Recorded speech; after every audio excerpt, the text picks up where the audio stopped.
Who rents space in your head?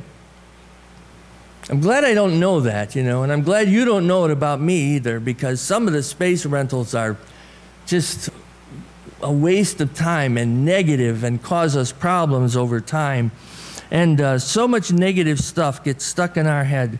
And then there's the opinions and the sayings that sap our strength all the time, and stuff that we're holding on to, which no longer applies and probably hasn't applied for much of our life.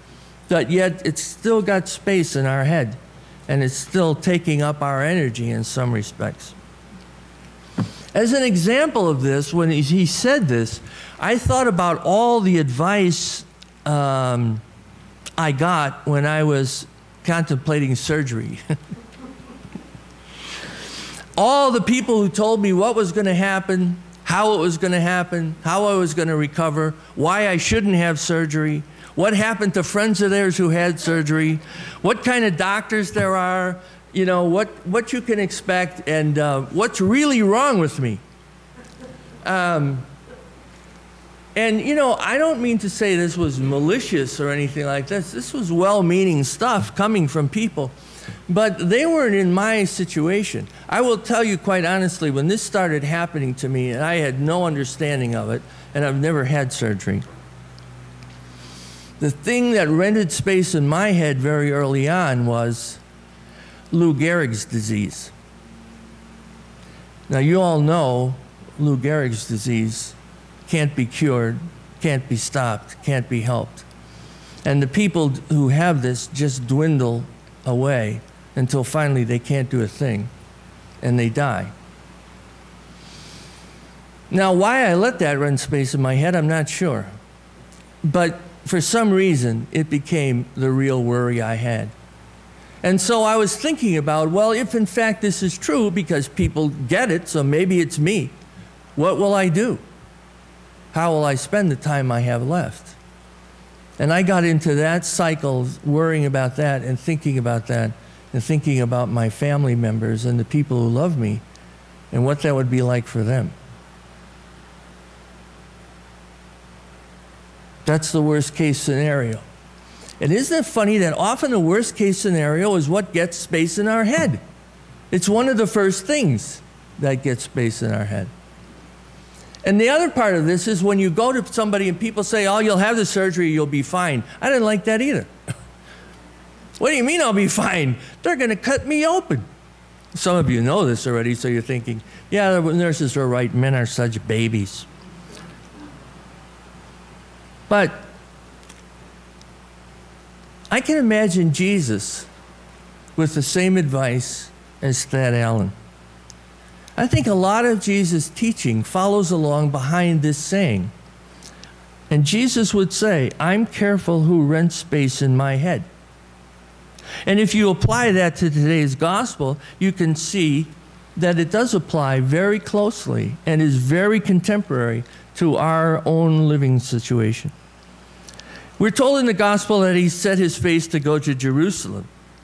The reason Jesus is going to Jerusalem is because after his ministry and all that he's done, the last thing he has to do is to confront the authority and the power that oppresses people, that breaks people's spirits, that denies them the dignity that God puts in every human heart.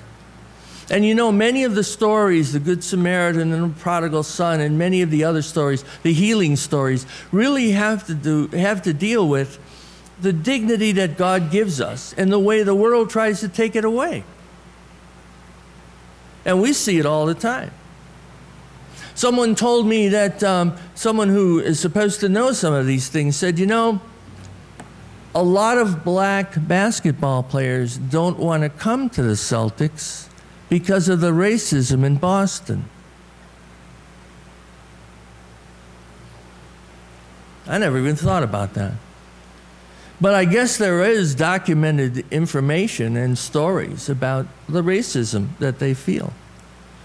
And you and I know that in certain neighborhoods and with among certain people, and you and I all have acquaintances with certain people who have these ideas that are stuck in their heads about race or religion or ethnic group or social status.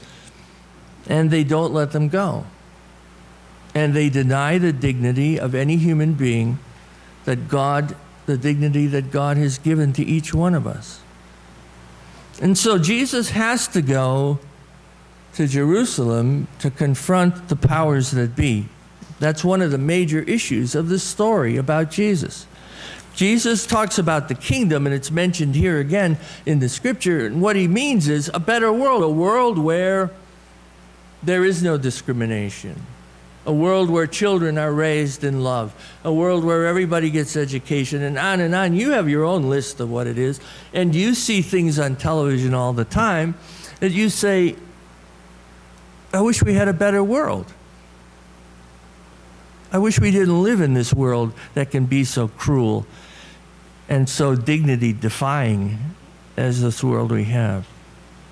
Not one person in this room, I would bet, would be happy to settle for the world we have if you had any choice. Not one of us in this room, I think, would say, oh, the world is just fine the way it is.